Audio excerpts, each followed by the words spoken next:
여러분 안녕하세요. 주말 오전 어떻게 이제 시작하셨습니까? 네, 오늘은요 여러분들한테 정치인의 눈물은 무엇인가? 이미 이제 이 제목에서 결론이 내졌습니다만 침 흘리는 여배우와 같다. 그 처지가. 왜? 침 흘리는 여배우 이 말 여러분 버닝썬 이 사건에서 그 김상조 씨가 그 소녀시대의 효연이 그때 DJ로 있었는데 그 현장에서 "효연아 너 봤지? 침 흘리는 여배우. 네가 얘기를 해야 돼." 뭐 이렇게 얘기한 SNS가 있었습니다. 그래서 사람들이 아니 침 흘리는 여배우 생각만 해도 끔찍한데 여기서 김상조 씨가 얘기한 거는 이 버닝썬에서 마약을 막 그 하고서 여배우가 인제 침을 이렇게 흘리는 이걸 얘기하는 건데 지금 볼 때 그 효연 씨는 아니라고 하고 있고 뭐 하여튼 잘 모르겠습니다 진실은. 그러나 문제는 상당히 많은 꼭 우리나라뿐만 아니라 전 세계의 많은 여배우라든가 또는 남녀 불문 가수들, 배우들이 마약을 막 가까이 하는 거죠. 그래서 마약으로 이렇게 망하고 인생을 망치는 경우가 있죠.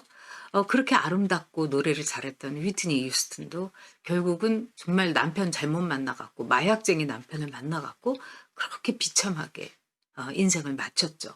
저는 참 그 생각을 하면은 지금도 가슴이 아픕니다. 근데 마약을 해서 침을 흘리는 여배우하고 눈물을 흘리는 정치인이 왜 같은 거냐? 저는 오히려 이 마약을 한 여배우 경우는 자기 자신을 죽이는 건데 눈물을 흘리는 정치인은요, 자신도 죽이고 국민도 죽이는 거다. 이렇게 생각합니다. 왜 눈물을 흘리는가? 사실은 정치인들이 눈물을 흘리는 이유는 악어의 눈물입니다, 여러분.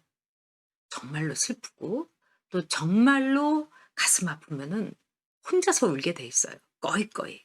그리고 타인에게 눈물을 흘리는 그런 모습을 일부러 보이는 정치인들은 그 눈물 자체가 거짓이고 그 눈물이 말하자면은 목적성 눈물이다. 이렇게 볼 수 있죠. 그리고 더 냉정히 말하자면은 악어의 눈물이다. 하나도 슬프지 않은데 내가 갸륵하게도 불쌍한 너희들을 위해서 눈물을 흘려준다. 뭐 이런 식으로 해가지고 감성팔이를 하는 아주 어떻게 보면은 사악한 눈물이다. 이렇게 볼 수 있습니다. 여러분 한번 정치인들의 눈물 한번 쫙 보시겠습니까? 자, 사진 좀 올려주세요.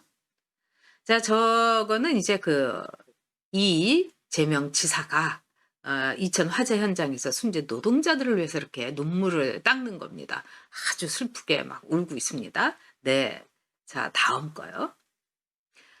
노회찬 의원이 투신해서 사망했다. 정치권이 충격을 받았다. 하니까 또 이재명 지사가 저게 전북일보에 나온 건데 "아이고, 아이고." 하면서 막 울고 있어요. 그러니까 '왜 저러지?' 이러는데 그 당시에 이재명 조폭 연루설이 아주 큰 뉴스였는데 노회찬 의원의 투신 사망 이걸 가지고 그 뉴스가 덮여 버린 거예요. 그러니까 노회찬 의원 갖고 막 슬퍼하는 척하는데 결국 이거는 어떻게 보면은 의도한 목적성 눈물이 아니냐 이런 거를 이제 전북일보에서 저거를 이렇게 뭐라고 할까요? 이 비꼰 거죠. 네, 전북일보에서 나온 이 시사 만평입니다. 네. 자, 다음이요. 자, 이거는 5.18 4주년 기념식 때라고 합니다. 근데 이제 다른 사람들은 이렇게 가만히 다들 있는데 유독 하얀 장갑을 이렇게 올려가면서 막 눈물을 쏟고 있는 사람이 있습니다. 저 사람은 누구인가? 여러분, 이낙연 총리입니다. 지금은 대표죠, 민주당의. 자, 저런 경우에 눈물은 다른 사람은 다 안 울고 있는데 저 양반만 저렇게 눈물이 난다. 저런 건 뭐라고 해야 될까요? 저거는 굉장히 관종 눈물이다. 이렇게 할 수가 있어요. 자, 이낙연 대표에 대해서 사람들이 일단은 다 눈길을 주고 있겠죠? 이럴 때 카메라 프레시도 있고, 이럴 때 눈물을 흘리는 척 하면은 더 카메라 프레시가 그냥 빵빵빵빵 터집니다. 그래서 이낙연이 어떻게 보면 나는 정말로 이 5.18에 대해서 가슴 아파하고 있고, 그 다음에 광주의 아들이고, 또 호남의 대표주자고, 이런 거를 은근히 말하자면은 각인시키는 목적이 확고한 눈물이다. 이렇게 볼 수 있죠? 네, 다음. 네, 여러분이 잘 아시는 이 문재인 대통령이 이게 세월호 이 기념식 때 이 눈물을 닦으면서 안경을 이렇게 벗으면서 눈물을 닦는 모습입니다. 저 뒤에 있는 분들은 그냥 가만히 있는 거죠. 혼자서 너무 슬퍼요. 그러면서 방명록에는 "얘들아 미안하다. 고맙다." 이렇게 썼습니다. 저야말로 어떻게 보면은요. 오로지 권력 투쟁의 권력 쟁취의 수단으로서 아이들을 정말 가슴 아프게 숨진 아이들을 이용한 그런 점에서 저 눈물은 가장 저는 이제까지 본 정치인의 눈물 중에서도 가장 역겨운 눈물이다. 이렇게 생각합니다. 다음 사진요. 네. 이 정세균 총리가요. 이 국회에서 답변을 하다가 자영업자의 고통을 생각하니까 너무너무 가슴이 아프다. 이러면서 손수건으로 막 그냥 눈물을 쥐어짜는 장면입니다. 근데 여러분 보셨겠지만 정세균 총리가 저렇게 가슴이 여리고 사람들 보는 데서 웬만한 남자들은 사실 사람들 보는 데서 이렇게 울지 않지 않습니까? 근데 국회에서 이 언론인들 보도진도 다 있고 이런 데서 저렇게 손수건을 가지고 눈물을 마구 훔치고 있습니다. 자영업자들의 고통이 괴롭다면서. 근데 사람이라는 건 이렇게 눈물을 흘릴 때는 이 슬픔이라는 게 굉장히 고양되고 고여 있고 이럴 때죠. 근데 전날 정세균 총리는요. 마치 추미애가 버럭한 것처럼 이 야당 정치인들 의원들한테는 막 세게 나가고 버럭 총리 기질을 보이다가 막상 말하자면은 이 자영업자 얘기가 나오니까 갑자기 눈물을 쏟기 시작했어요. 이거 무슨 수도꼭지도 아니고요. 참 대단하죠? 네, 다음 눈물이요. 네. 이게 어떤 언론에 나온 이 연합뉴스에 나온 박영선 장관의 이 눈물입니다. 이 공룡동 도깨비 시장 한 식당에서 소상공인 버팀목 자금 집행 상황에 관해서 이야기를 듣던 중 밀린 임대료 얘기가 나오니 눈물이 맺혔다. 이런 거예요. 글쎄 저분은 뭐 이 본인이 밝힌 재산만 42억에다가 거기다가 일본에도 아자부에 아주 비싼 아파트도 있고요. 남편은 아주 외국을 오가는 외국 기업에서 일하는 돈을 많이 버는 그런데 저렇게 눈물을 흘리는 이유는 뭘까요, 여러분? 제가 볼 때는 소상공인의 버팀목 자금을 더 많이 들여야 되는데 너무너무 못 들여서 미안하다. 뭐 사람이 눈물을 흘릴 때는 뭔가 인간관계가 있어야 되는데 갑자기 느닷없이 저렇게 눈물을 흘리고 참 줄긋기가 안 되는 거죠. 자, 이제 내려주세요. 자, 여러분 저 눈물을 보시니까 어떤 생각이 들었습니까? 진짜 슬픈 것 같습니까? 진정성 있는 것 같습니까? 그리고 정말 남을 위해서 저렇게 눈물을 줄줄 흘리는 사람이 좋은 정치인이라는 생각이 드십니까? 아닙니다, 여러분. 일단은요, 정치인은 공식적인 자리에서 눈물을 흘려서는 안 됩니다. 영국 여왕은 왜 눈물을 한 번도 안 흘렸겠습니까? 여왕으로서의 절제된 태도, 이거는 국가 지도자로서 아무 데서나 수도꼭지처럼 정말 무슨 슬픈 드라마를 연기하는 막장 드라마의 여배우가 아니기 때문입니다.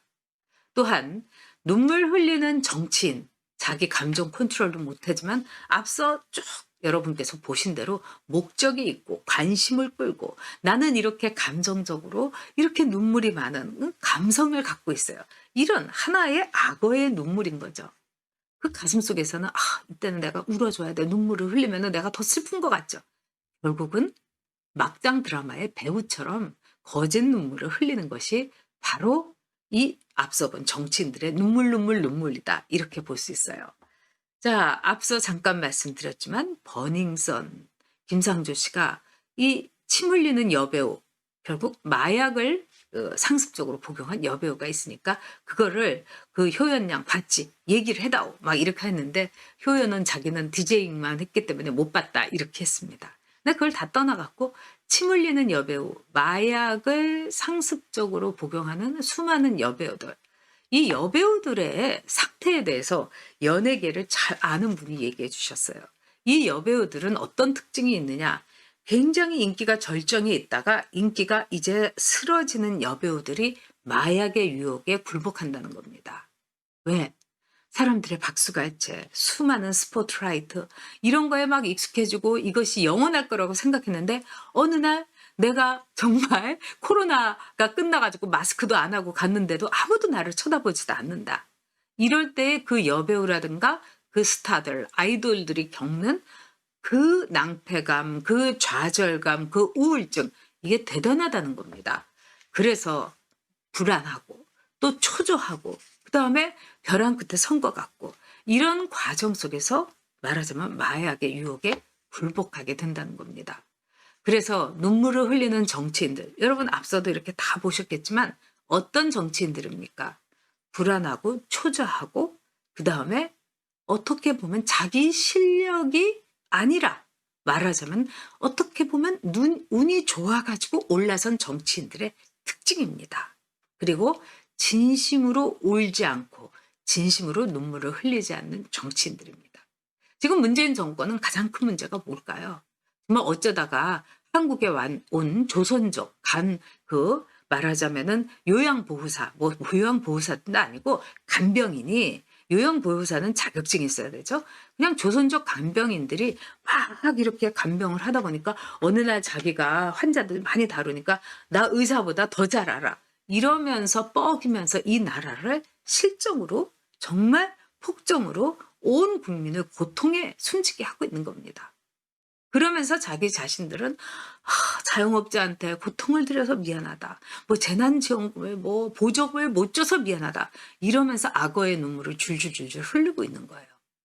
그런 그 사람들의 속셈은 뭐겠습니까? 이제 더 이상 버틸 수 없다. 이제 다시는 인기를 얻을 수 없다. 이제 나는 내리막이다. 이런 초조한 탑스타에서 이제 내리막길을 걷는 그런 비참한 인기가 떨어진 그런 스타의 길하고 똑같다. 그래서 마약을 유혹에 무릎을 꿇는 것처럼 눈물을 줄줄 흘리면서 감성 파괴를 하는 거다. 이렇게 볼 수 있습니다. 여러분들 눈물 흘리는 정치인은 아웃시키십시오. 눈물 줄줄 짜는 정치인들은 무능한 겁니다. 눈물로 승부를 보려는 정치인들은 나라를 망치게 하는 겁니다. 문재인 정권 이것으로 우리 충분히 증명되지 않았습니까?